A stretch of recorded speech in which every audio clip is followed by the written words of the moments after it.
At ayan na naman guys, for today's ulam tayo, meron tayong ditong pritong isda dahil po ilalahok po natin yan siya sa ating ginisang upo for today's video guys. At syempre, hindi mawawala ang ating bawang sibuyas at kamatis. So, umpisahan na natin ang ating pagluluto guys. So, umpisahan na natin sa paglalagay ng ating mantika.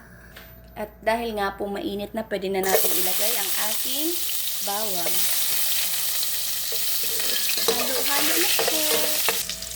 At isunod po natin ang ating sibuyas. So, pwede na din po siguro natin isabay na lang natin yung ating kamatis. At haluin lang po natin ng haluin. Hanggang po sa medyo madurog po yung kamatis. At haluin lang po natin siya ng haluin hanggang po sa madurog yung ating kamatis bago po natin ilagay yung ating upo. Diba po? At dahil nga ito na siya guys, pwede na po natin ilagay yung ating upo. Gulay na upo. Ayan. So wala po tayong nilagay na lahok kasi nga po, yung ilalahok po natin is yung pinrito nating isda kanina. So, haluin lang po natin siya. Ayan. Hanggang po mag-mix yung kamatis. Char lang.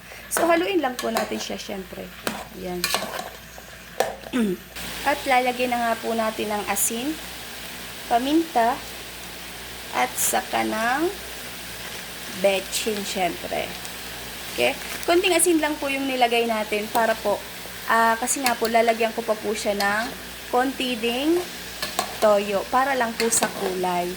Okay po? So, kaya konti lang yung ating nilagay na asin. At lagyan po natin siya ng konting toyo. Konti lang po para lang po sa kulay. Nilagyan ko nga po siya ng toyo para lang po, alam mo yun, alam mo yun, parang hindi siya anemic. Para po medyo may kulay yung ating upo.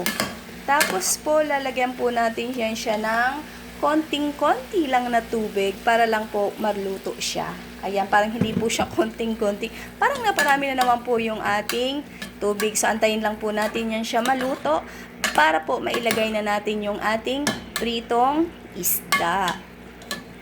So, medyo okay na siya guys. Kaya pwede na po nating ilagay yung ating pritong isda kanina. O, diba? Ang ganda po ng kulay ng ating upo.